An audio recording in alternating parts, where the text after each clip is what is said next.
Yes, hello, my dear students. Good evening. Yes, good evening, everyone. Okay, so as you know, my dear students, we have started the chapter biomolecules, and today is the last class for this chapter. Okay, today we are going to finish off the biomolecules chapter. Okay, so we are going to finish it off today. If you have any doubts, meanwhile, please make sure that you ask me. Okay, if you have any. Okay, chalo. So as you know, we have completed till now, the chemical analysis, chemical composition ka analysis in a living tissue.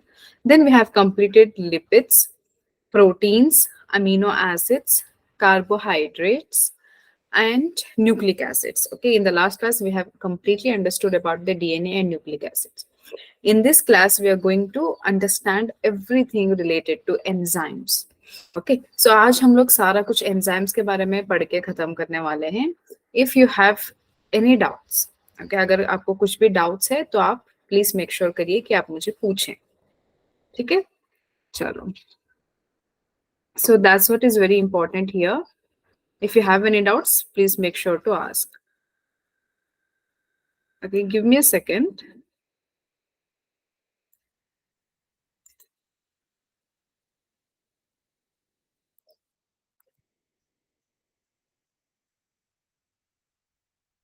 Okay, ठीक है,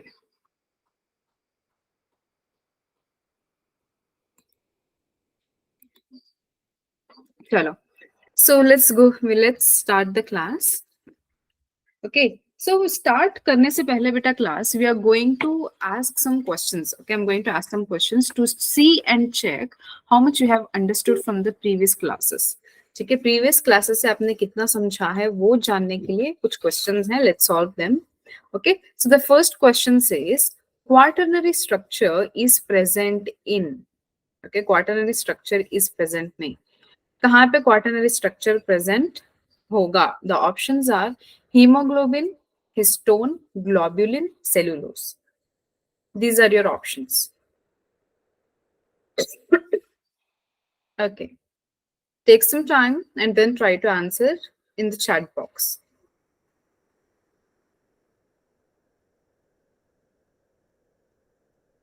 Quaternary structure is present in. Okay. देखो बेटा, when we are talking about quaternary structure, we are, you know, talking about proteins. Okay, so proteins has many structure. The first structure is a linear structure, है ना? तो ऐसे करके linear structure होता है. So amino acid with peptide, amino acid, peptide bond, amino acid, peptide bond. So like this, there will be so many, amino acids and then peptide bonds. All right. So that is one thing that you need to do. ये हो गया बेटा primary. Okay, this is primary structure. What about secondary structure? In the secondary structure, you will have the helix. Okay, helix or else the beta plated sheets like this. Okay, beta plated sheets like this will be present in a, secondary structure of protein. When we talk about tertiary structure, you will have the ball of wool, okay, or you can call it as a woolen ball. Okay, this is a tertiary structure. So what is quaternary structure? So quaternary structure has two or more than two tertiary structures or a ball of wool like this. Okay, this is one ball, there is an another ball, there is an another ball, and यहाँ पे एक दूसरा ball. So two or more tertiary structures together make a quaternary structure. ठीक है, so quaternary structure का best example is hemoglobin. Okay, hemoglobin has two alpha group and two beta. Okay, तो दो alpha globulin है, दो beta globulin है, तो चारों ग्लोबुलिन के स्ट्रक्चर्स मिला के हमको मिलता है हीमोग्लोबिन. ठीक है, तो globulin you can call it as a tertiary, but globulin is not the option here. Histone proteins बेटा आपको डीएनए में देखने को मिलता है. Okay, when we draw the DNA, okay, DNA और फिर हिस्टोन प्रोटीन मिला के बनाते हैं nucleosome model. You will study this when you come to 12th standard. ठीक है, तो हिस्टोन भी नहीं है. सेलुलोज तो बेटा it is not even a protein, it is a carbohydrate. Okay, it is a carbohydrate. So let's forget about D. So the correct option is A, that is hemoglobin. Okay, chalo. So what about The next question, building block of nucleic acid is, okay, nucleotide, nucleoside, amino acid, fatty acid. The building block of nucleic acid is nucleotide, nucleoside, amino acid, and fatty acid. Take some time and then try to answer the question in the chat box.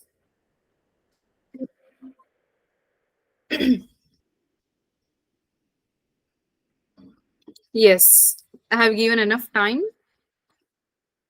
The building block of nucleic acid is, okay, nucleic acid किस चीज से बना है? तो सवाल में है nucleic acid किस चीज से बना है। बेटा मैंने आपको कल बताया था न्यूक्लिक एसिड में मेजरली दो टाइप्स होते हैं। ओके, एक होता है डीएनए, दूसरा होता है RNA.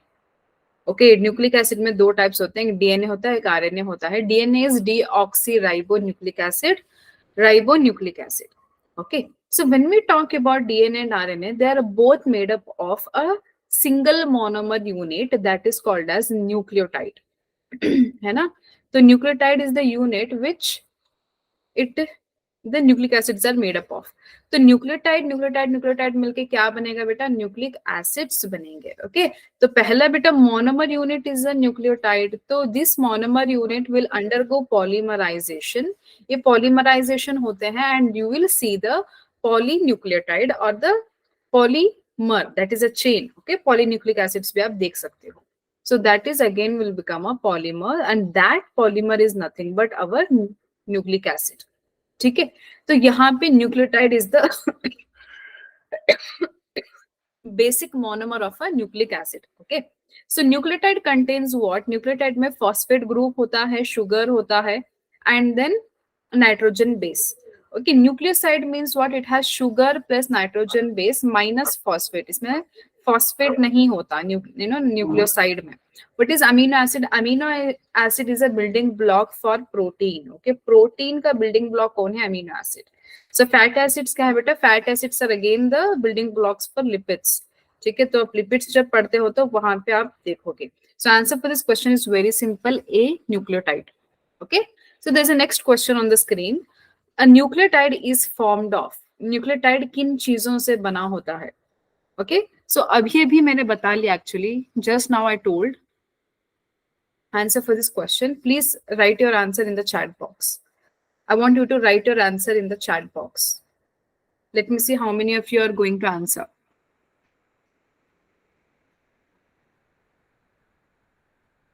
Just now I told you nucleic acids are polymers, nucleotides are monomers. तो न्यूक्लियोटाइड जो मोनोमर है वो किन चीजों से बना होता है? What is its composition? That we need to see. Yes Darshana and Payal, कल की क्लास में हमने इसको पढ़ा था बेटा। We had studied this in the last class. Were you there in the last class? Okay. All right. So a nucleotide is composed of three components. Okay, it is composed of three components. तो कौन से three है? एक होता है phosphate, दूसरा हो जाता है बेटा nitrogen base, and the third one is pentose sugar. Okay, if the pentose sugar is deoxy, okay, deoxyribose, then we call it as a DNA. अगर पेंटोस शुगर राइबो है, ओके, राइबोक्सी है, तो फिर उसको हमने आरएनए कह दिया था। तो C is the answer. Nitrogen base है, शुगर है, फॉस्फेट है। Okay, so pyrimidine and purines are the types of nucleic acids. ठीक है, अब जब न्यूक्लिक एसिड पढ़ते हो तो वहां पे नाइट्रोजन बेसेस होता है ना, तो नाइट्रोजन बेसेस में दो टाइप्स आते हैं, एक प्यूरिन, एक pyrimidine. Okay, so again purine has A and G, adenine and guanine. Pyrimidine has C, T and U. ठीक है, I hope this is all clear to you guys. Okay, the last question. इसको भी मैंने कल करवाया था. Match the column 1 with column 2. Okay, so these are secondary metabolites given in column 2 which you have to match with the column 1. Okay, so yes. Can anybody answer me in the chat box?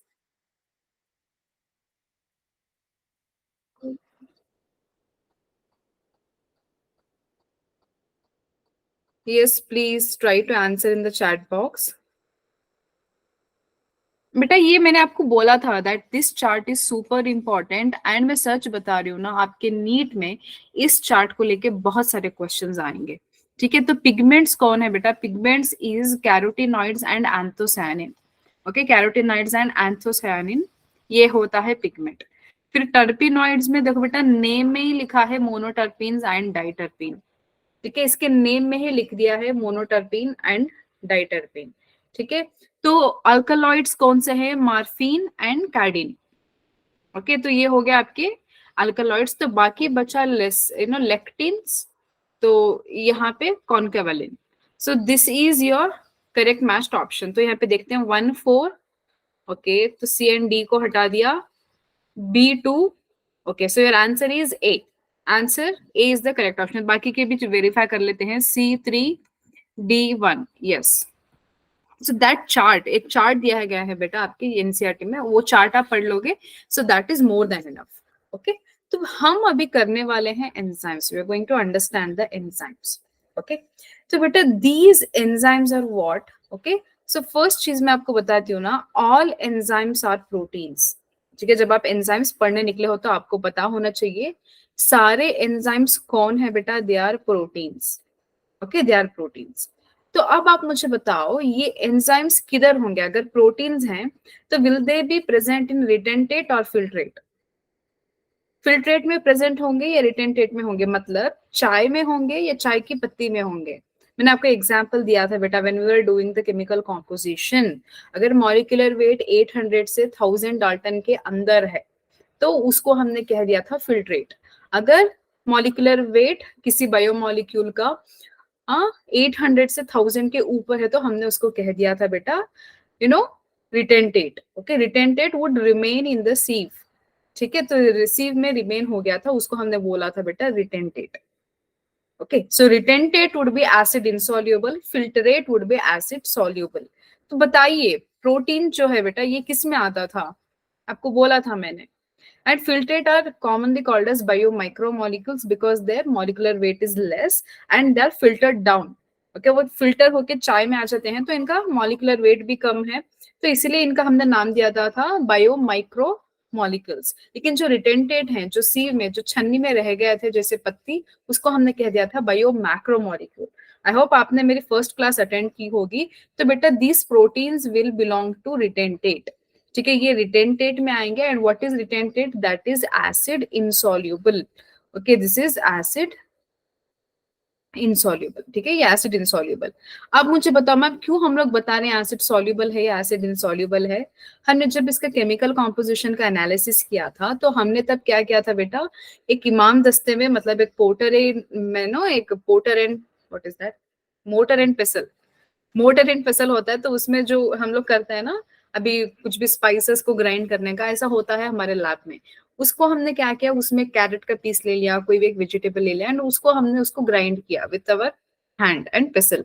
ठीक है, करते time पे हम लोगों ने acid डाला था, trichloro acetic acid. तो उस एसिटिक एसिड में ओके अगर कोई बायोमोलिक्यूल डिजोल्व हो रहा है तो हमने उसको कहा था सॉल्युबल।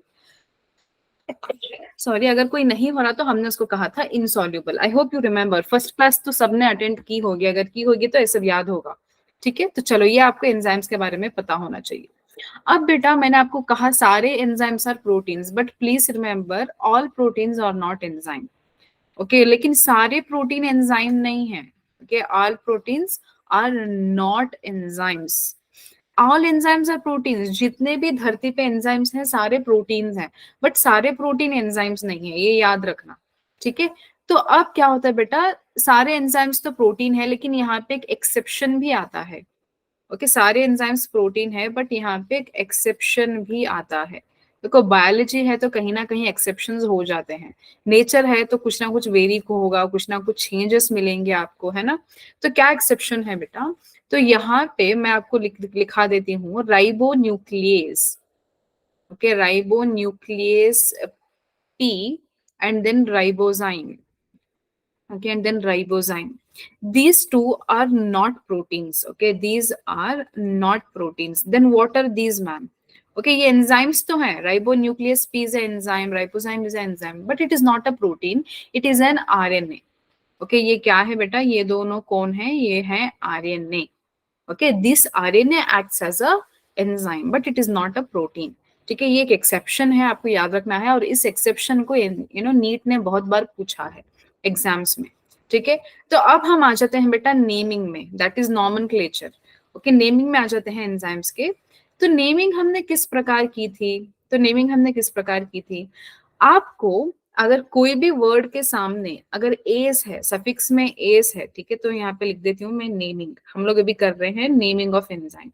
तो पहली चीज आपको याद रखनी है, अगर सफिक्स में ए एस ई आ जाए, मैम व्हाट इज सफिक्स, देखो बेटा कोई भी वर्ड के लास्ट में है तो वो सफिक्स है, कोई भी वर्ड के फर्स्ट में है तो वो प्रीफिक्स है। ओके, वो प्रीफिक्स है। ठीक है, तो अभी ए एस सी अगर कोई भी वर्ड के लास्ट में है तो हमने उसको कह दिया एंजाइम। ओके, इन सफिक्स। मैम आप मुझे एक एग्जांपल बताइए, जैसे कैटालेस, प्रोटीएज, लाइपेज, हाइड्रोक्सिलेज। ठीक है, तो S S S A S C आ रहा है तो वो एंजाइम को इंडिकेट करता है। ठीक है, अगर ओ एस ई आ जाए, ओस like glucose, fructose, mannose, अरबिनोस, galactose, तो ऐसे आ रहा है तो वो कार्बोहाइड्रेट्स में जाता है। ठीक है, एस एंजाइम, ओस कार्बोहाइड्रेट्स। ओके, चलो। तो अब इसके अलावा जो पुराने टाइम पे जब एंजाइम्स नया नया डिस्कवर हुआ था तो लोगों ने क्या किया था बेटा, उन्होंने सोचा कि हाँ भाई एंजाइम का हम नेम जो नामकरण करते हैं वो उसके सोर्स के थ्रू करते हैं। ठीक है, पहले लोगों ने ऐसा किया कि हाँ इसके डिपेंडिंग अपॉन द सोर्स। जैसे मैं बताती हूँ, जैसे यू नो अब है बेटा एक पिगमेंट। ओके, जैसे पपाया में पपाइन होता है, वह वैसे ही कुरकुम। ओके, जो आपका होता है ना कुरकुमा लौंगा, तो उस कुरकुमा लौंगा में होता है कुरकुमिन।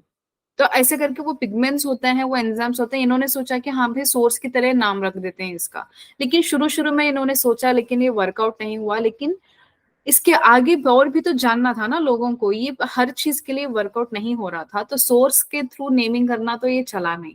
तो इसके बाद क्या आया, इसके बाद लोगों ने देखा बेटा अगर हम फंक्शन के थ्रू नेमिंग करें, अगर हमने फंक्शन या फिर केमिकल रिएक्शन के बेसिस पे नेमिंग करें तो हाँ ये हो सकता है, ये इजी हो सकता है याद रखने को। ठीक है, तो इन्होंने कुछ नेमकरण किया, मतलब इन्होंने नामकरण किया, जैसे ट्रांसफरेजेस। Okay, transferases. तो ट्रांसफरेजेस में क्या हो रहा है, कोई भी एक जो साइड चेन है या फिर कोई भी एक ग्रुप है, ओके साइड ग्रुप हम जिसको कहते हैं, तो वो एक रिएक्टेंट से सबसे प्रोडक्ट में आ रहा है या फिर प्रोडक्ट से रिएक्टेंट में रिवर्स अगर है तो हो रहा है, तो कोई भी एक जो ग्रुप है वो ट्रांसफर हो रहा है। लेकिन ऐसे तो बहुत सारे मिलेंगे ना रिएक्शंस, हमारे बॉडी में हो, किसी और बॉडी के मेटाबॉलिज्म में हो, तो ऐसे ट्रांसफर होने वाले रिएक्शंस बहुत सारे होते हैं। तो ये भी है, मतलब ये ठीक ठाक है, सोर्स से तो ये बेटर था, लेकिन इसमें भी हम लोगों को कंप्लीट ऑथेंटिसिटी नहीं मिली थी नेमिंग में। ओके, तो तब हमने एक लास्ट बट नॉट लीस्ट, इसमें अभी भी इसमें बस थोड़े हम लोग यूज करते हैं। ओके, फंक्शन के थ्रू एंड केमिकल रिएक्शन के थ्रू अभी भी हैं एंजाइम्स जिनके नाम दिए हैं और हम लोग उसको यूज भी करते हैं, पढ़ते भी हैं, कुछ हैं ऐसे। लेकिन ज्यादातर कैसे हमने नेमिंग की है बेटा एंजाइम्स की, तो जो सबस्ट्रेट एक्ट होता है ना, ओके, तो यहाँ पे मैं आपको समझाऊंगी सबस्ट्रेट क्या होता है, एंजाइम क्या होता है, सब समझाऊंगी। ठीक है, तो सबस्ट्रेट किसके ऊपर एक्ट कर रहा है, okay, substrate acted upon what तो उस बेसिस पे हमने नेमिंग की। ठीक है, जैसे sucrose, sucrose is nothing but a table sugar, ये कार्बोहाइड्रेट है तो टेबल शुगर है। ठीक है, तो उस सुक्रोज को डाइजेस्ट करने वाला हमने इसको नेम दे दिया सुक्रेस। ठीक है, हमने इसका नेम दे दिया सुक्रेस। ऐसे करके प्रोटीन को डाइजेस्ट करने वाला प्रोटीएज। ठीक है, न्यूक्लियस। तो यहाँ पे सबस्ट्रेट किसी एक एंजाइम के ऊपर एक्ट कर रहा है, तो यहाँ पे हमने नेमिंग ऐसे की। तो ये अभी लॉट मोर प्रिफरेबल है, अभी हम लोग इसी तरीका नेमिंग यूज करते हैं। ठीक है, बट ये क्या होता है ना, ये हाँ भाई ये कॉमन नेमिंग तो कर ली हमने, लेकिन एक कमीशन है, ठीक है, उसने क्या करा बेटा, ये ऐसे हम लोग नेमिंग करेंगे तो चलेगा नहीं, तो हम लोग एक काम करते हैं, इसको हम लोग इसको स्टैंडर्ड नेमिंग देंगे। ठीक है, तो स्टैंडर्ड नेमिंग देंगे, कैसे देंगे, यहाँ पे इन लोगों ने standard naming the with the help of international union of biochemistry. Okay, एक ऑर्गेनाइजेशन है बेटा जिसका नाम है इंटरनेशनल यूनियन ऑफ बायोकेमिस्ट्री। उन्होंने क्या किया, इसको हम कहते हैं IUB। तो इन्होंने इसका एंजाइम्स का नॉमेनक्लेचर दिया। ठीक है, ये तो अभी भी होता है, मैंने बताया ना, कुछ एंजाइम्स अभी भी इस नेम पे हैं, कुछ एंजाइम्स ऐसे भी हैं, लेकिन बहुत सारे जो है ये इसका जो रीसेंट नॉमेनक्लेचर है इसको फॉलो करते हैं। ठीक है, दैट इज IUB के थ्रू। ठीक है, तो यहाँ पे होता क्या है ना, इस टाइप का जो नॉमेनक्लेचर है इसमें होते हैं बेटा 4 digits. Okay, usually what they have 4 digits. I will give you an example. Okay, example में जैसे 1 हो गया, फिर 3 हो गया, 2 हो गया, फिर 2 हो गया। ओके, ऐसे करके 4 डिजिट्स होते हैं। ओके, इन 4 डिजिट्स में जो पहला वाला डिजिट है ये इंडिकेट करता है बेटा किस क्लास को वो एंजाइम बिलोंग करता है। ओके, सो क्लास कौन सा है इस एंजाइम का। अब मुझे पूछोगे मैम, एंजाइम में क्लासेस भी होते हैं? हाँ बेटा होते हैं, मैं आपको पढ़ाऊंगी। टोटल 6 क्लासेस होते हैं। ओके, उसका हमने शॉर्ट फॉर्म दिया है ऑथलिल। ऑक्सीडोरेडिक्टेजेस, ट्रांसफरेजेस, हाइड्रोलेजेस, लाइएजेस, लाइगेजेस, आइसोमरेजेस, ऐसे करके 6 होते हैं। तो उन 6 में कौन से क्लास को बिलोंग करता है वो डिपेंड करता है। अगर 1 है तो ये ऑक्सीडोरिडक्टेजेस को बिलोंग करेगा। फिर जो सेकंड नंबर आएगा बेटा ये इंडिकेट करता है सब क्लास। बहुत सारे सब क्लासेस हैं बेटा, अभी ऑक्सीडो रिडक्टेसेस में एक और सब क्लास आपको मिलेगा। ठीक है, उसमें भी नंबरिंग होती है, फर्स्ट ए होगा, सेकंड ये होगा, तो उसके नेमिंग के थ्रू यहाँ पे हमने नंबर 3 डाल दिया। ठीक है, तो इसके बाद आएगा यहाँ पे सब सब क्लास, या फिर इसको हमने कह दिया तो सब डिवीजन। इसको सब डिवीजन भी कहते हैं या फिर सब सब क्लास भी कहते हैं। ओके, मैं सच बताऊं ना, आपके सिलेबस में बेटा आप सिर्फ क्लास तक ही पढ़ते हो, आप सिर्फ क्लास तक ही पढ़ते हो। आप अगर हायर स्टडीज में जाओगे तो आप सब क्लासेस, सब डिविजन, फिर यहाँ पे ये जो फोर्थ है ये सारा कुछ पढ़ोगे आप। ठीक है, तो लास्ट का जो 4th डिजिट है ये इंडिकेट करता है कि किस टाइप का रिएक्शन कैटालाइज हुआ है। Okay, reaction which is getting catalysed. तो रिएक्शन कौन सा कैटालाइज्ड हुआ है उस बेसिस पे यहाँ पे नेमिंग हुई है। ठीक है, तो इतना आपको याद रखना है। आपकी शायद पूछ सकता है नीट में, यूजुअली नॉमेनक्लेचर नहीं पूछता, बहुत रेयरली पूछता है, बट बताना मेरा फर्ज है तो मैंने बता दिया। तो 4 डिजिट्स का नॉमेनक्लेचर होता है एंजाइम्स में। फर्स्ट वन इंडिकेट क्लास, ऑथलिल मैं अभी बताऊंगी, आपके सिलेबस में सिर्फ उतना ही है। सेकेंड डिजिट इंडिकेट करता है सब क्लास, थर्ड डिजिट इंडिकेट करता है सब डिविजन, लास्ट इंडिकेट करता है कि कौन सा रिएक्शन कैटालाइज हो रहा है with the help of this enzyme. ठीक है, चलो, तो अब हम लोग आगे बढ़ते हैं नॉमेनक्लेचर में। ओके, तो as I have told you, enzymes को बेटा हमने क्लासिफाई किया है इनटू 6 कैटेगरीज। ठीक है, हमने 6 कैटेगरीज में एंजाइम्स को क्लासिफाई किया है। First one would be oxidoreductases, transferases, hydrolases, lyases, isomerases and then ligases. ये टोटल 6 होते हैं बेटा क्लास। ठीक है, अब जब भी एंजाइम का नॉमेनक्लेचर देखते हो तो वहां पे 4 डिजिट्स होते हैं, तो फर्स्ट डिजिट इंडिकेट करता है क्लास। तो ये 6 नंबर ही आने के पॉसिबिलिटी है बेटा उसमें। अगर 6 से बढ़ के कुछ आ गया, समझो 8 आ गया, ओके, 4 डिजिट्स में सबसे पहला डिजिट अगर ऐसे आ गया तो ये बिल्कुल एंजाइम की बात नहीं हो रही, क्योंकि 8 तो नहीं है, ये गलत है, दिस इज एरर। समझ लो ये एरर है, क्यों? क्योंकि 1 से 6 तक ही आने के पॉसिबिलिटी है फर्स्ट डिजिट के। ठीक है, तो चलो अब हम लोग देखते हैं कि ये 1 by 1 है क्या चीज। Okay, so so the first one we will see here, oxidoreductases. Okay, oxidoreductases are a group of enzymes. We have divided them into a separate class. एक separate class बना दिया है इन लोगों का। ठीक है, तो ये क्या करते हैं, they catalyze oxidoreduction reaction between two substrates. 2 substrates हैं, वो सबस्ट्रेट रिएक्ट करेंगे, कुछ प्रोडक्ट बनाएंगे, है ना। तो अब क्या होगा बेटा, 2 सबस्ट्रेट्स हैं तो उनके बीच में ऑक्सीडेशन एंड रिडक्शन होता है। तो बेटा ऑक्सीडेशन रिडक्शन तो आपने केमिस्ट्री में पढ़ा है। ठीक है, तो कुछ कोई इलेक्ट्रॉन लूज कर रहा है तो कोई इलेक्ट्रॉन गेन कर रहा है ना। तो यहाँ पे समझो बेटा, जब ऑक्सीडेशन हो रही है तो ए के पास इलेक्ट्रॉन था, तो वो इलेक्ट्रॉन को रिलीज कर रहा है। Okay, so release of electron, या फिर दे रहा है। तो यहाँ पे देखो, यहाँ पे इसने दे दिया, now it doesn't have an electron. Okay, release of electron is oxidation. अगर किसी ने इलेक्ट्रॉन को एक्सेप्ट किया तो उसको हमने बता दिया रिडक्शन। मैम इसको हम कैसे समझेंगे, आप एक रिएक्शन के थ्रू हमें समझा सकते हैं? हाँ बेटा बिल्कुल, जैसे समझ लो A + B है, अब ये रिएक्ट करके बन जाएगा ए प्लस बी ही, ठीक है। बट इसमें इलेक्ट्रॉन्स देखना है ना आपको बेटा, यहाँ पे अगर 2+ थे तो यहाँ पे बन गए 3+, अगर यहाँ पे 3+ था तो यहाँ पे बन गया 2+। तो ये हो क्या रहा है मैम, यहाँ पे बेटा ऑक्सीडो रिडक्टेशन रिएक्शन हो रहा है, electrons are getting transferred between two substrates, ठीक है। तो यहाँ पे देखो, यहाँ पे 2+ था तो यहाँ पे 3+ हो गया, तो इसने दिया है, एक इलेक्ट्रॉन दिया है, ठीक है। और यहाँ पे 3+ था तो यहाँ पे 2+ हो गया, तो इसने एक इलेक्ट्रॉन को यहाँ पे एक्सेप्ट किया है, ठीक है। तो इस टाइप का रिएक्शन होता है, तो इसको हमने कह दिया oxidoreductases reaction. Okay, I hope this is clear. ये फर्स्ट टाइप का रिएक्शन है। मैम इसमें कौन से एग्जांपल्स आते हैं, आप हमें एग्जांपल्स बताइए। बिल्कुल बेटा, मैं आपको एग्जांपल्स बताती हूँ, लिख लीजिए आप, ठीक है। आप लिख लीजिए यहाँ पे, wait I will take a different colour. Okay, examples आप लिख लीजिए बेटा यहाँ पे, catalase, okay, catalase enzyme, peroxidases, peroxidase, ये भी हो सकता है। फिर डिहाइड्रोजिनेस, तो यहाँ पे लिखा है ना डिहाइड्रोजिनेस, ये इनको कॉमनली डिहाइड्रोजिनेस भी कहते हैं, ठीक है। This is one type of class. Second type of class is transferases. तो यहाँ पे क्या होता है, they catalyse a transfer of group other than hydrogen. तो यहाँ पे हाइड्रोजन के अलावा कोई भी एक ग्रुप का ट्रांसफर हो रहा है। यहाँ पे देखो Sg था, उसके साथ कोई एक दूसरा था, ओके। तो यहाँ पे दूसरा एक सबस्ट्रेट है, यहाँ पे एक दूसरा सबस्ट्रेट है। तो अब इन्होंने क्या किया, आपस में ही कोई एक ग्रुप को ट्रांसफर कर लिया। तो यहाँ पे S के पास G है, बट अब प्रोडक्ट मिल रहा है, तो अब किसके पास G चले गया, S डॉट के साथ चला गया, ठीक है। G क्या कर रहा है, S के साथ था सबस्ट्रेट के टाइम पे, अब जब प्रोडक्ट की जगह पे आया है तो वो S+ के साथ या फिर X डॉट के साथ चला गया। तो यहाँ पे ट्रांसफर ऑफ ग्रुप हो रहा है, तो we call them as transferases, ठीक है। हमने उनको कहते हैं ट्रांसफरेजेस। यहाँ पे रिएक्शन के थ्रू समझाया गया है, देखो AB+C था, अब यहाँ पे A अलग हो गया, यहाँ पे BC हो गए, ठीक है, ऐसे करके। तो बेटा इनका एग्जाम्पल्स आप ले लो, एग्जाम्पल्स ले लो।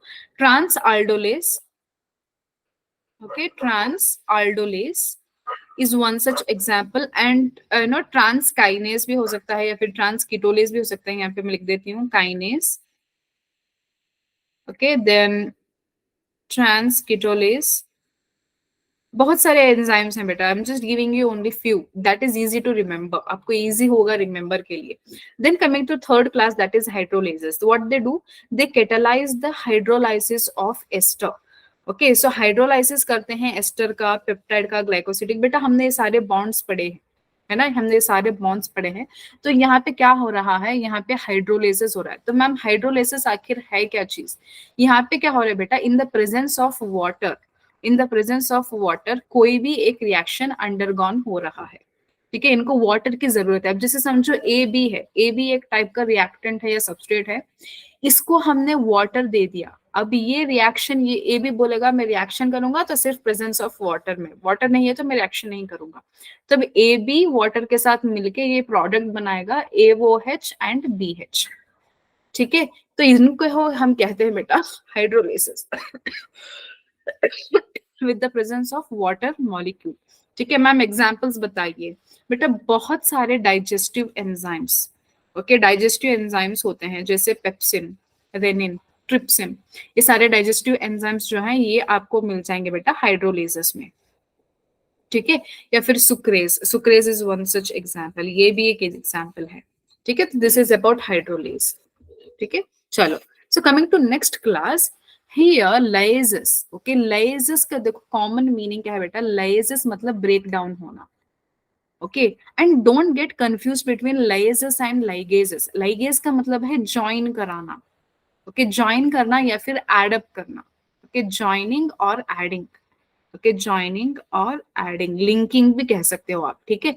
ब्रेक डाउन कर रहा है लाइजेस, ओके, लाइजेस मतलब लाइसिंग, लाइसिस, ओके, लाइगेज मतलब ज्वाइनिंग। आप ये जाके बायोटेक्नोलॉजी में पढ़ोगे बेटा, ओके, लाइगेजेस एंजाइम्स बहुत सारे, okay. So lysis enzyme, they catalyze the removal of groups by mechanisms other than hydrolysis, leaving the double bond.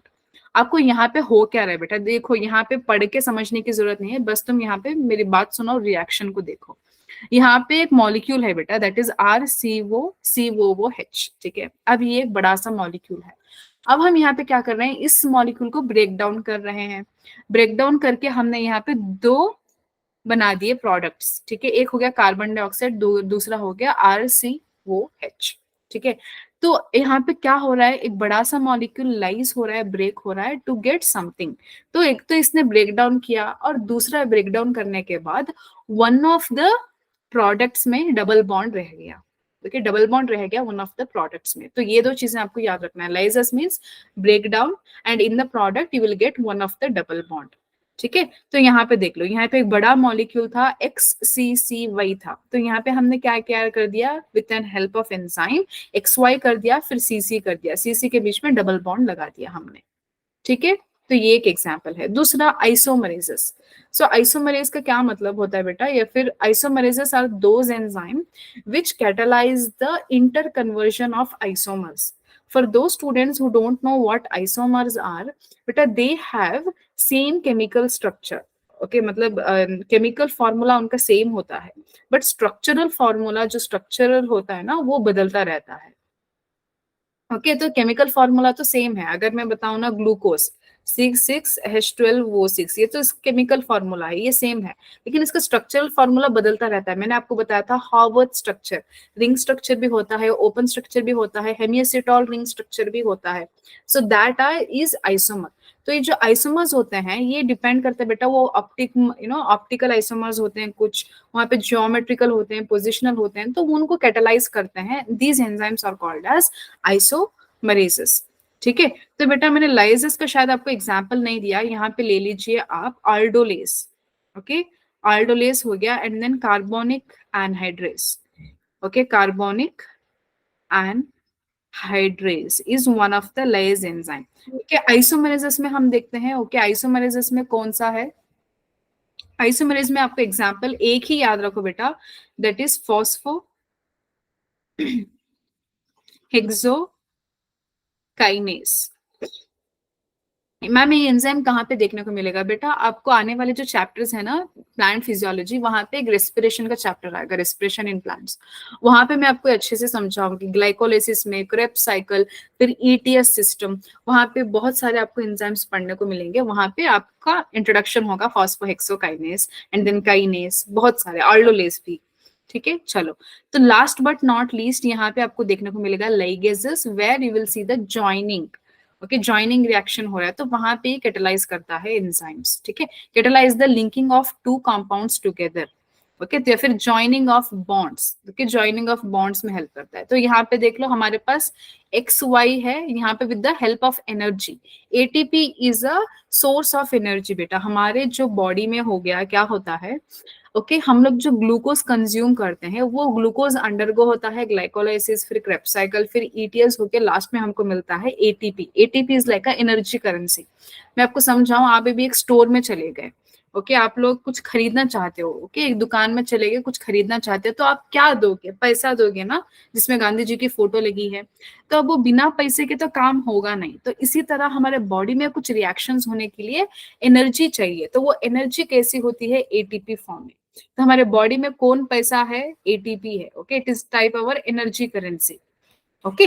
तो ATP को यूज करके इसने डिवाइड कर दिया adenosine diphosphate and inorganic phosphate में, ठीक है। यहाँ पे एडिनोसिन ट्राइफॉस्फेट था, मतलब ये एडिनोसिन का मॉलिक्यूल है, उसके साथ ट्राइफॉस्फेट, 3 फॉस्फेट ग्रुप थे।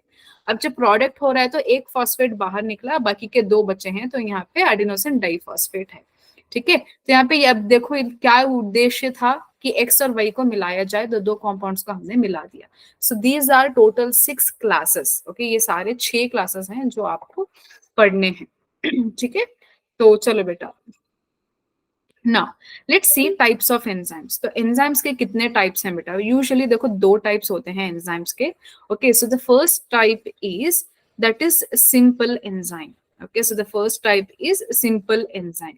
मैम क्या होते हैं सिंपल एंजाइम, जिसमें क्या होता है बेटा, सारा एंजाइम प्रोटीन से बना होता है, okay, the entire enzyme is proteinaceous, okay. यहाँ पे no addition of any other substrates और any functional group, okay, no addition of any other group, okay, no additional of any other functional group, okay, कोई भी यहाँ पे other functional group नहीं आएगा, okay, तो वो आपको याद रखना है। ये हो गया सिंपल एंजाइम। मैम एग्जाम्पल दे दीजिए बेटा, एग्जाम्पल मैं यहाँ पे लिख देती हूँ पेप्सिन, ओके, ये डाइजेस्टिव एंजाइम है, पेप्सिन हो गया। ओके, फिर ट्रिप्सिन, ओके, ट्रिप्सिन भी एक डाइजेस्टिव एंजाइम है। ओके, देन यूरिएस, तो ऐसे करके बहुत सारे एंजाइम्स हैं, these are simple made up of protein. So दूसरा टाइप ऑफ एंजाइम है बेटा, इसको हम कहते हैं conjugate enzyme. Okay, we call them as conjugate enzyme. So these conjugate enzymes में होता क्या है, देखो एंजाइम है तो मेड अप ऑफ प्रोटीन है, तो अब क्या होगा, प्रोटीन तो है, प्रोटीन के साथ कुछ और भी एडेड है। ओके, तो यहाँ पे कौन है बेटा, कॉन्जुगेट में प्रोटीन तो है, तो प्रोटीन के साथ साथ कुछ नॉन प्रोटीन पार्ट भी ऐड हो जाता है, कुछ नॉन प्रोटीन पार्ट भी ऐड हो जाता है। ठीक है, तो अब ये दोनों प्रोटीन और नॉन प्रोटीन पार्ट मिला के बनाते हैं एक एंजाइम, जिसको हम कहते हैं कॉन्जुगेट एंजाइम। ठीक है, ये बनाते हैं बेटा एंजाइम। तो अब देखो इस कॉन्जुगेट एंजाइम में इस प्रोटीन पार्ट को हमारी जो एनसीईआरटी है उन्होंने कुछ डिफरेंट नेम दिया है बेटा। तो क्या नेम दिया है, प्रोटीन पार्ट को कुछ अलग नेम दिया है, नॉन प्रोटीन पार्ट को कुछ अलग नेम दिया है। तो देखते हैं क्या नेम दिया है यहाँ पे। जो प्रोटीन पार्ट का नेम है बेटा, that is called as apoenzyme, इसको हम बुलाते हैं apoenzyme. Non protein part को बेटा हम बुलाते हैं cofactor, we call it as cofactor. वही एंजाइम को हम क्या बुलाते हैं, इस टाइप का एंजाइम जिसमें नॉन प्रोटीन प्रोटीन पार्ट दोनों होते हैं, इसको हम बुलाते हैं बेटा होलो एंजाइम। ओके, तो होलो एंजाइम ये बहुत इंपॉर्टेंट है, जो अभी मैं पढ़ा रही हूँ ना, ये conjugate enzyme, this is very important. हर बार नीट में इसके रिलेटेड क्वेश्चन आया ही आया है, बहुत सारे प्रीवियस ईयर क्वेश्चंस आप निकाल के देख लो, मिलेगा मिलेगा। Protein is apoenzyme, non-protein part is cofactor, and then it totally become enzyme which is holoenzyme। ठीक है, तो अब क्या होता है बेटा, ये जो कॉन्जुगेट एंजाइम है ना, इसमें अगेन दो कैटेगरीज होते हैं। ओके, तो दो कैटेगरीज किस तरीके से डिवाइड है, बेस्ड ऑन कोफैक्टर। अगर कोफैक्टर बहुत टाइटली बाउंड है, ठीक है, मतलब प्रोटीन के साथ कोफैक्टर बहुत टाइटली बाउंड है, तो उसको हमने नेम दे दिया बेटा प्रोस्थेटिक ग्रुप। ओके, सो उसको हमने नेम दे दिया प्रोस्थेटिक ग्रुप, जिसमें क्या होता है, प्रोटीन पार्ट मतलब अपो एंजाइम के साथ कोफैक्टर बहुत ज्यादा टाइटली बाउंड है। ठीक है, इसको हमने कह दिया prosthetic group. Okay, very firmly attach to apoenzyme. Ma'am examples बताइए, मैम आप एग्जांपल्स ही नहीं बताती। हाँ बेटा बता रही हूँ, सबर करो। ठीक है, कैटलेज। ओके, कैटलेज एक एंजाइम है जिसका जो नॉन प्रोटीन पार्ट है मतलब कोफैक्टर जो है वो बहुत टाइटली बाउंड है अपो एंजाइम के साथ। ओके, दूसरा पेरोक्सीडेज। ओके, पेरोक्सीडेज ये मैं आगे जाके अभी स्लाइड्स में रखी हूँ, वहां पे भी देखोगे। And then haem group. ठीक है, यहाँ पे हीम ग्रुप भी आपको देखने को मिलेगा, जिसमें हाइड्रोजन पेरोक्साइड कन्वर्ट हो रहा है वाटर एंड ऑक्सीजन में।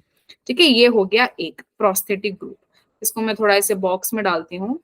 दूसरा टाइप का कोफैक्टर है बेटा, जिसको हम कहते हैं लूजली बाउंड। ओके, यहाँ पे अपो एंजाइम और कोफैक्टर बहुत लूजली बाउंड है, इसको हमने नेम दे दिया coenzyme. We gave it name as coenzyme. तो कोएंजाइम क्या हो रहा है, लूजली बाउंड है अपो एंजाइम के साथ। ठीक है, सो अपो एंजाइम के साथ लूजली बाउंड है, तो इनको इजीली आप सेपरेट भी कर सकते हो। अगर आपने थोड़ा सा हीट दे दिया ना, ये आराम से सेपरेट भी हो जाते हैं। तो इसमें एग्जाम्पल्स आते हैं बेटा बहुत सारे वाइटामिन। ओके, यहाँ पे बहुत सारे वाइटामिन आपको एग्जाम्पल में देखने को मिल सकते हैं। तो वाइटामिन में कौन होगा, नयासिन,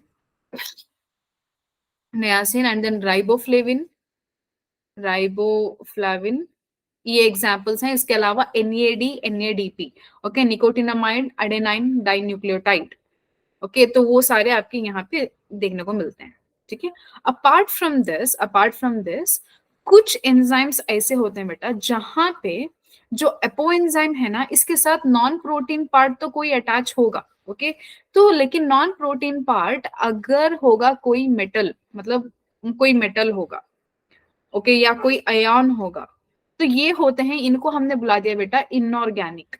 ओके, जिसका मतलब है को फैक्टर जो है वो कैसा टाइप में है, वो है बेटा इनऑर्गेनिक टाइप में है। मतलब ये जो मैं आपको बता रही हूँ ना, ये इनऑर्गेनिक है। ओके, इनऑर्गेनिक में कौन आ रहा है, मेटल आ रहा है, आयोन्स आ रहा है।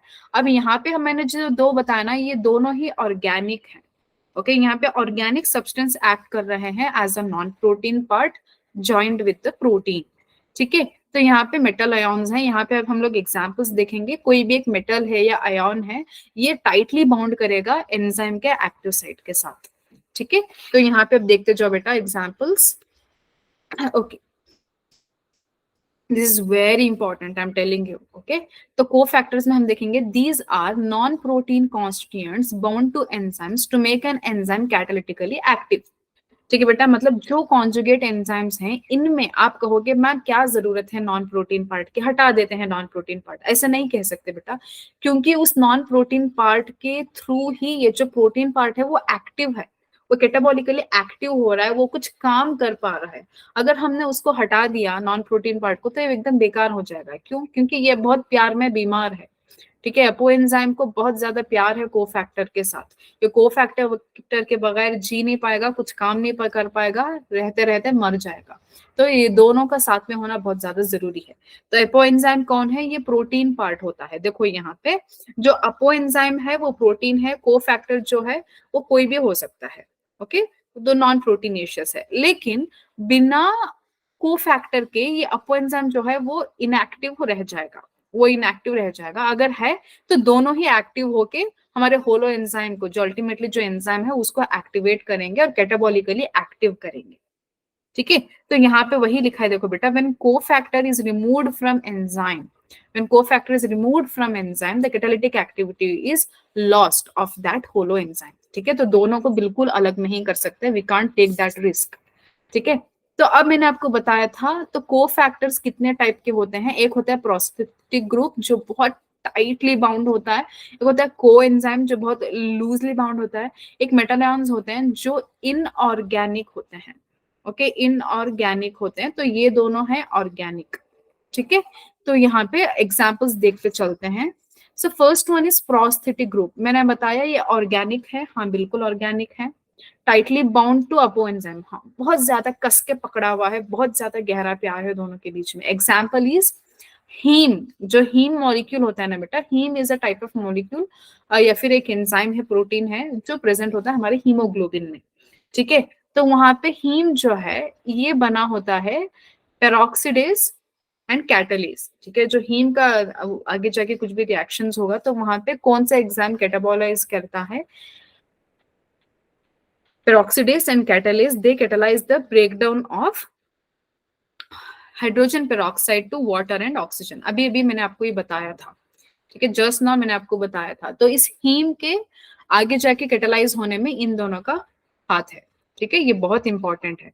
Next one is coenzyme. ये भी एक टाइप का कोफैक्टर है जो ऑर्गेनिक है। यहाँ पे क्या होता है? ट्रांसिएंट बाइंडिंग, मतलब बहुत लूजली बाइंड करता है अपो एंजाइम में, इजीली आप सेपरेट कर सकते हो। बहुत सारे कोएंजाइम ना विटामिन होते हैं जैसे नियासिन एंड राइबोफ्लाविन। ठीक है, उसके अलावा एनएडी, मैंने बताया ना आपको, निकोटिनामाइड एडेनाइन डाइन्यूक्लियोटाइड। अगर इसमें फॉस्फेट है, इस नैड में अगर फॉस्फेट है तो उसको हम कहते हैं निकोटिनामाइन एडेनाइन डाइन्यूक्लियोटाइड फॉस्फेट। लास्ट में फॉस्फेट ऐड करना होता है बस। ठीक है, तो ये होता है coenzyme. Last but not least जो मैं आपको बता रही थी, इनऑर्गेनिक जो है जिसमें मेटल्स एंड आयोन्स आते हैं। ओके, तो यहाँ पे क्या होता है? They form, okay, they form coordination bonds with side chains at active sites or one or more coordination bond with the substrate. ठीक है, तो यहाँ पे जब हम एंजाइम की बात कर रहे हैं तो यहाँ पे एंजाइम सबस्ट्रेट दोनों होते हैं, तो उनके साथ मिलजुल के ये बहुत स्ट्रॉन्ग बाउंड करता है। ओके, बॉन्ड्स बना देता है। ठीक है, यहाँ पे देख लो, zinc is an cofactor for enzyme carboxypeptidase. बस ये एग्जाम्पल्स याद रखो एंड देन इस टाइप्स को याद रखो, ये काफी है, बहुत इंपॉर्टेंट है। ओके, बहुत इंपॉर्टेंट भी है। अब हम देखते हैं बेटा, जो मैं एंजाइम एंजाइम कह रही हूँ ना तब से, तो एक्चुअली एंजाइम है क्या? ओके, सो ये एंजाइम है क्या? तो बेटा ये जो एंजाइम है ना, इसको हम कहते हैं biocatalyst. Okay, these are called biocatalyst. आपने केमिस्ट्री में पढ़ा होगा, catalyst means what? Catalyst is a substance which increases the rate of reaction. समझो अगर A प्लस बी से कुछ AB बन रहा है, तो ये प्रोसेस को इंक्रीज करने के लिए, फास्ट करने के लिए, इनके रेट ऑफ रिएक्शन को फास्ट करने के लिए हम लोग यहाँ पे यूज करते हैं एंजाइम। क्योंकि एंजाइम अगर है तो ये रिएक्शन बहुत जल्दी हो जाएगा। अगर ये हमारे लाइफ में हो रहा है, हमारे बॉडी के अंदर हो रहा है, तो हमने इसको नेम दे दिया बायोकैटलिस्ट। ओके जो बाहर आप केमिकल रिएक्शंस कर रहे हो वहां पे कैटलिस्ट केमिकल भी हो सकता है, कुछ भी किसी भी टाइप का कैटलिस्ट हो सकता है, बट हमारे बॉडी में बायो कैटलिस्ट हैं जो रिएक्शंस को इजीली कर पा रहे हैं एंड देन अपग्रेडेड मैनर में कर रहे हैं, फास्ट कर रहे हैं, तो हमने इनको नाम दे दिया बायो कैटलिस्ट। ठीक है, अब ये जो एंजाइम्स हैं बेटा, ये आखिर होते कैसे हैं और इनका फंक्शन क्या है, हम लोग देखते हैं कैसे होते हैं। ठीक है, तो बेटा एक आप में एग्जांपल ले लो, जैसे एक एंजाइम है, ठीक है, एक एंजाइम है, ये ऐसा करके इसका स्ट्रक्चर है। ठीक है, this is the structure of an enzyme, ये है एंजाइम।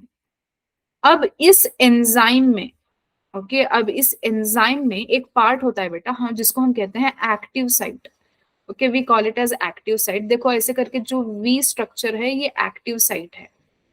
ओके, तो इस एक्टिव साइट में एक इस सब सब्सटेंस आके अटैच होगा जिसको हम कहते हैं सबस्ट्रेट।